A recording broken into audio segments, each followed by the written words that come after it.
Good morning from Tskaltubo, which was a famous Soviet spa resort town, and unfortunately after 1990s it became abandoned, and all the sanatoriums that we'll visit today are actually not functioning anymore.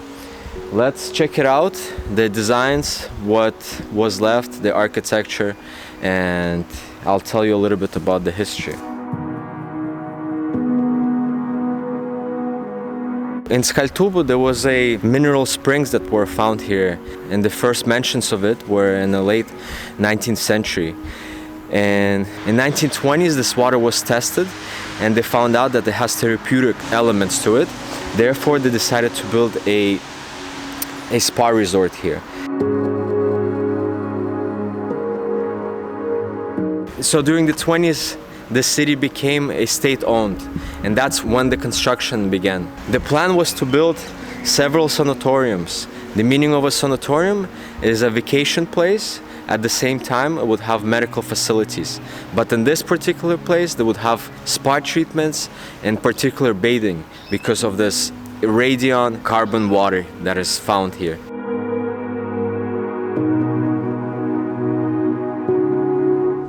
Wow. This is the main entrance hall. Massive, large circle.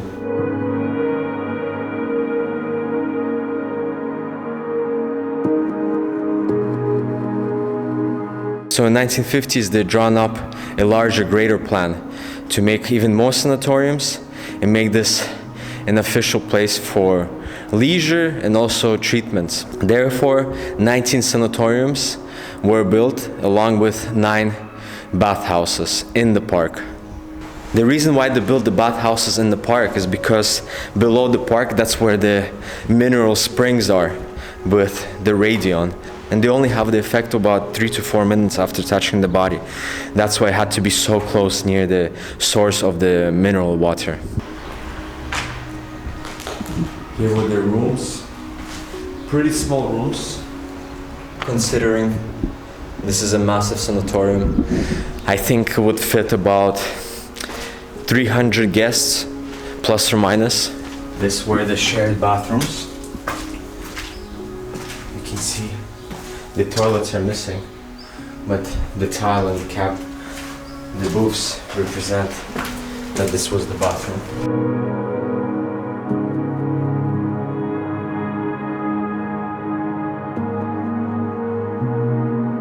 This is the 3rd floor, and they had a ballroom here. Look at the ceilings, the columns.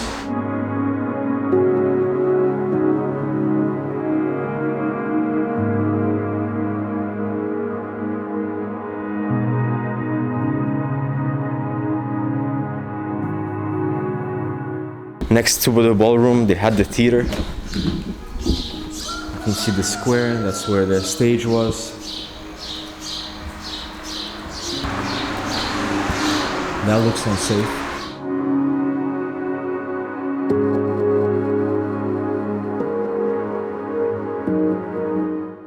This is the 2nd floor. Looks like another ballroom, or maybe a restaurant. It's fascinating how the ceilings are kept intact. And if we turn left, this was the place where would they do the procedures with mineral water, not specifically radion that we have in the park. The sanatoriums would have large sum of doctors, therefore the doctors would test them for problems, and then based on that they would prescribe them therapy, whether it's mineral water, bathing, or some other form of treatment. I'm not sure if this is marble, but it's in a really good shape. This is the only sanatorium that was sold in 2017 for about $100,000. I didn't know to whom, but the plan is to demolish it and build a hotel here.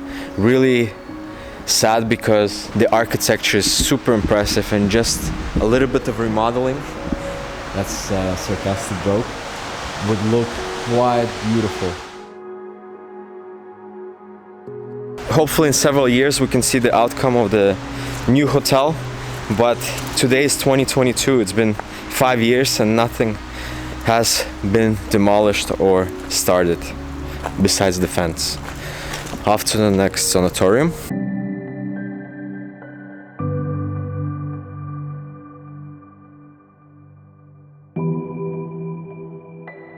We just found another sanatorium. It's called the Shakhter, which translates to the miners' sanatorium. Back in USSR they had a law which was the right to leisure and rest, and they would send people from different institutions and different companies to rest. And for example, the miners would come rest in the miners' sanatorium, and this looks like the most impressive one so far.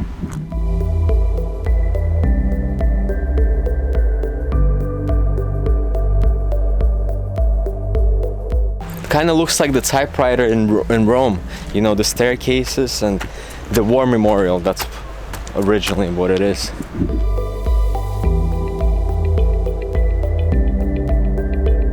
It's quite fascinating, isn't it, that during the Soviet Union people would get free vacation. They would send them for 2 to 3 weeks to sanatorium, either to rest or they would be tested for any problems that they have with the health and be sent to that particular sanatorium where they specialize in that health problem.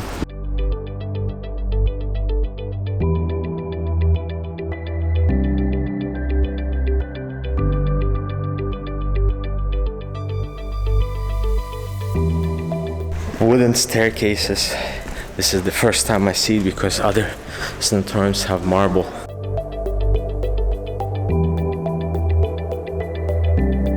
We found a ballroom, looks like.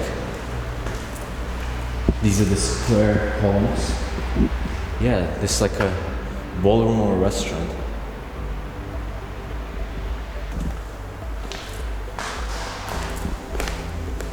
The original wooden floors.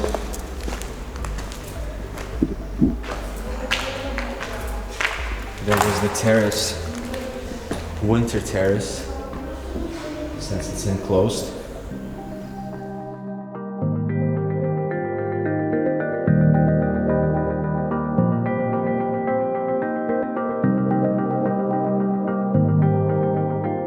The miners were lucky workers to be vacationing in this type of place and getting free bath treatments and spa and massage and doctors and having a good time in the ballroom in the restaurant.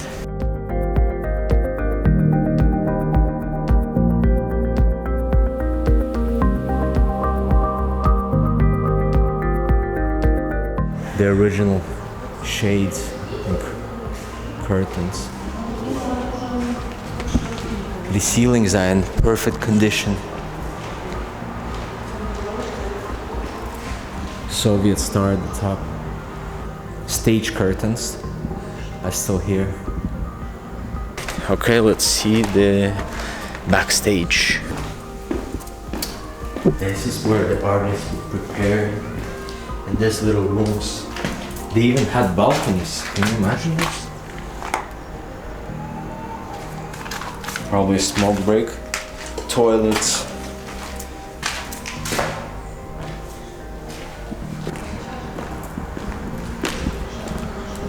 People shame Soviet Union for what it was. People were poor and so on.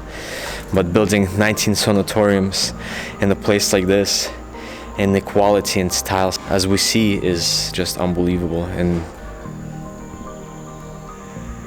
this was the terrace for the intermission, most likely, during the theater.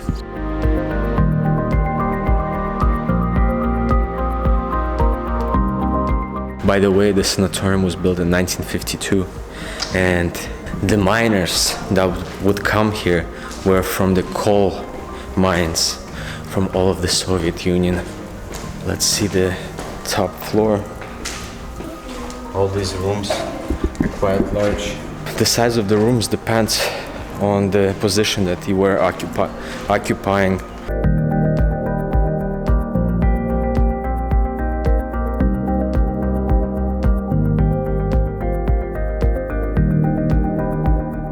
Looks like a classroom. Maybe a projector, I'm not sure. I found the rooftop terrace. The only rooftop terrace that there is. Oh, that's Iveria. That's where we were. And then this is Shakhtar. That's where we're at. As you can see, this is the only roof access there is here. Everything was constructed in mid 20th century, so really impressive to create something like this. I wish that we see something as unique these days, because the modern architecture is not really eye-appealing. Okay, let's visit another sanatorium. С Абхазии, да? Да. Здравствуйте. Павел. Колба. Есть беженцы с 2007 или только 92-й? Вот. Война, вот. 92-й год, да? Да. А государство жилье не дало? В сентябре сейчас обещают. Тут, в этом городе? Нет, куда-то. Всем? Ну, тут я остался один. Ага. Остальные все. А, уже дали? Да. А, хорошо. Там никто не живет. А это санатория строили плен немцы. А тут что было? Тут санатория для слепых. Да, раньше. А, вот как. Потом после с Абхазии, после войны перевели нас тут. Да. А вот это видишь, вот дырки. Да. Специально строили, знаешь почему? В случае войны, Ага. оттуда, чтобы стрелять. А, вот как. Вокруг. Нифига себе. И подземный и ход есть. Да. А вы воевали в войне в Абхазии? Да. Да? Его сына убили. Жестко. Сколько беженцев с Абхазии здесь? Больше 300 тысяч. Вот сейчас что сидит, это в другом санатории живет. Ну там 12 человек. Ну там 5, где-то вот так. Вода там заполняется. А, Что там лопнет? Воды нет. Ведра. Вот так. а электричество? Электричество есть, но за это еще и деньги платишь. Печка? Да. Газ? Какой газ? Трава. Ладно, пройдемся чуть-чуть. Зайдем Давай, сейчас. давай, с Богом. Еще увидимся. А? Держитесь, хорошо? Все будет хорошо. Да. We found another sanatorium. It's called the Emirati. It was built in around 1961.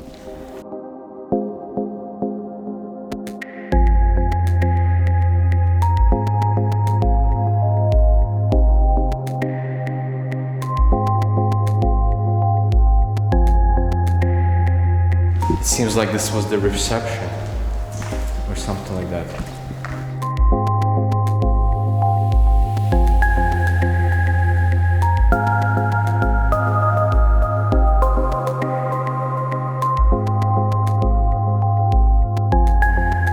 This looks like a ballroom, or would they have some sort of dances?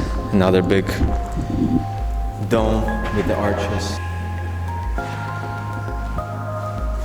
This is the cafeterias, the area to dine, eat, and then you have the access to the courtyard.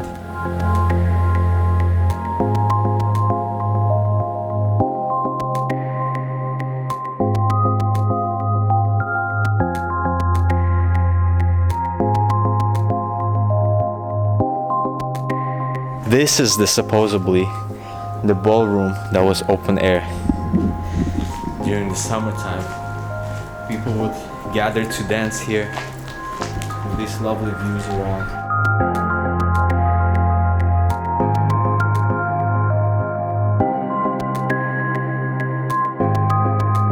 As per usual, there is a theater in the sanatorium.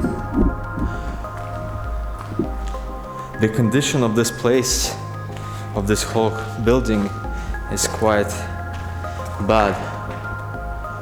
Look at the ceilings, deteriorating.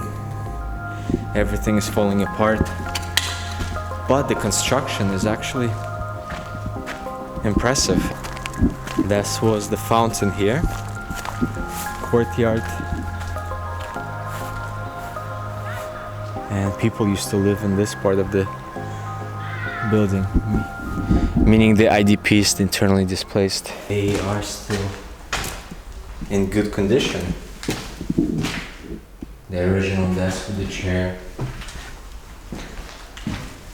The gentleman that we just spoke to, from the refugee from the war, he told us that the government has already provided housing for several refugee families.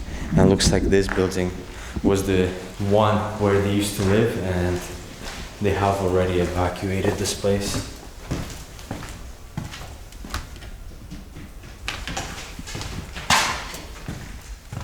This is how the refugees lived in an abandoned building.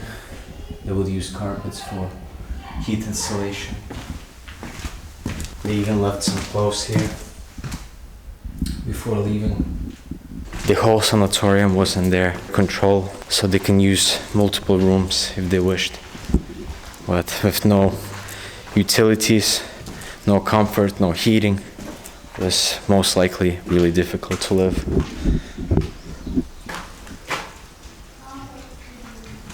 Guy we spoke to outside, he said that they would provide his family with a house in September in Kutaisi, which is a big town 10 minutes away from here. Over 250,000 refugees came from the Abkhazian war to inhabit the sanatoriums. The government allowed them to. It was a temporary solution, and up to 30 years people are still living here. This was my favorite sanatorium architecturally. I truly enjoyed, and I think there was some limestone there. This is the reason why it stood out to me the most. Well, let's find another place.